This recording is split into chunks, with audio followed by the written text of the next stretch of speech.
What's up, everybody? Gonna do a quick summary of Chapter 6 of Autobiography of Malcolm X as told through Alex Haley. Chapter 6 title is Detroit Red. Chapter starts with talking about Malcolm developing a habit for gambling. Let me see. Oh, he kept talking about what he would do if he would hit the numbers. He kept, as he was working at Smalls, he would see other customers coming in that hit the numbers, buying out the bar, doing all types of not great things, but things that people want to do. So he'd always dream about hitting the numbers and what he would do if he wins. He briefly talks about the numbers game and how it works, how to play. Someone from the 40 Thieves gang gave him a free suit. They came up on him and measured him while he was working, gave him a free suit, and that's how he learned about the 40 Thieves gang. They were a gang that would steal clothes from the clothing store. They would go into the clothing stores before they close and then have a truck, pick them up, and they would, clean out the establishment, so to speak. Malcolm here learns how to identify undercovers. This is late 1942. He's 17 years old. So while he's working with dealing with the 40 Thieves gang, he learns how to identify undercover officers. He learns how to get weed from the longshoremen from Africa, and I think he said Persia was another good place to get it. Malcolm was learning how to be a hustler at this time. He says, quote, "You never trusted anyone outside your own closed-mouth circle. Anyone you select with time and care before you made any intimate ones, even among these," unquote. So just a very tight circle. Only people that you know, people that you've spent time with, not necessarily in jail, but just spent time with in life. Shorty school.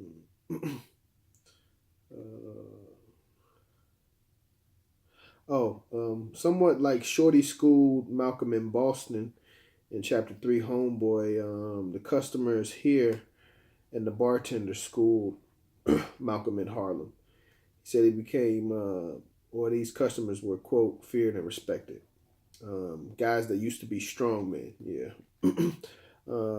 White started to realize, he says that he talks about when white people started to realize the money being made by the Negroes in the numbers game. They called it, I forgot what they called it, something pennies or something. But once they realized how much money they were making, the white people wanted to get involved and take it over.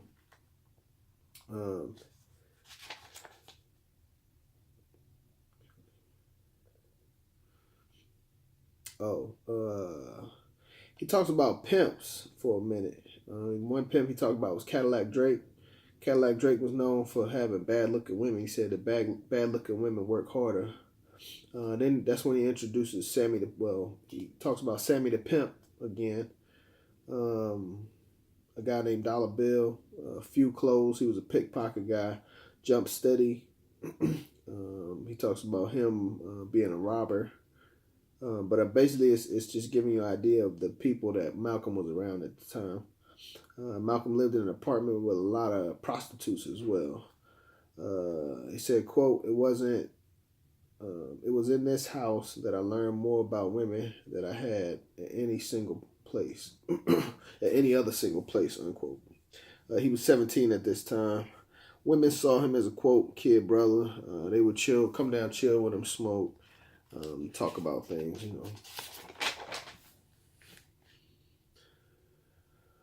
They say the house would always be busy with guys.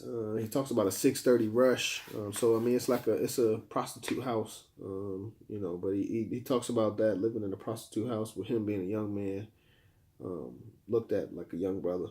He said sometimes Sophia would come visit him from Boston. She was upset about it for a little while. One day he called Sophia. One day he called Sophia and found out she was married. So Sophia eventually got married to another guy. but Malcolm didn't care about that. They didn't really talk about how Sophia felt about it, but they continued to see each other, as you'll hear. There were at least two other Reds in Harlem, so the name Red wasn't as rare as it was in Boston. There were two other Reds. There were St. Louis Red and a Chicago Red. So he knew that nobody knew about Lansing, so he called himself Detroit Red.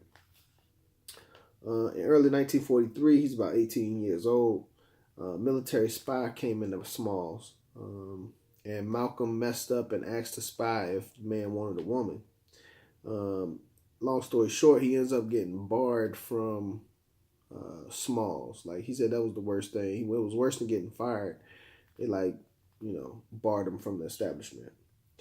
This is when Malcolm starts hanging out with Sammy the Pimp more. He said with the options of running numbers, pimping, and selling weed, Malcolm felt that selling weed was the best option. He said, quote, for anyone with little brains, no experience was needed, unquote. He said a little bit of coke and heroin on the side, like nothing major. He doesn't really talk about that too much. Not selling it. Sammy fronted him his first $20. Then he started selling to his music friends, the friends that he had made through the music, traveling and things like that. He started selling weed to them. Every band had at least half of the musicians. He said, quote, in every band, at least half the musicians smoke reefers, unquote. He said he rarely slept around this time. He was making $50, $60 a day, which is pretty good for a 17-year-old in 1942. He said he liked going to see movies. He was a fan of Humphrey Bogart. He stayed high, and out of nowhere, he goes back home. For no reason, just takes a trip back home. Or no, he goes back to Boston, sorry. He said he wanted to give Ella a token of appreciation.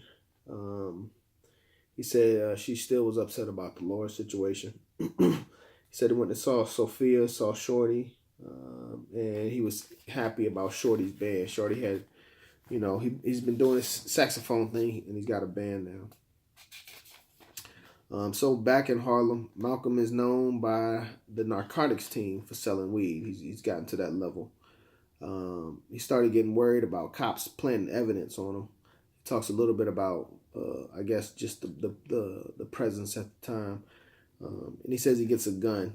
He was on the run. Only Sammy knew where he slept at this time. He got upgraded on the narcotics team to the special list. He said the police would harass him, and just for no reason, just because he was on the list. He said at this time he moved down to 110th Street.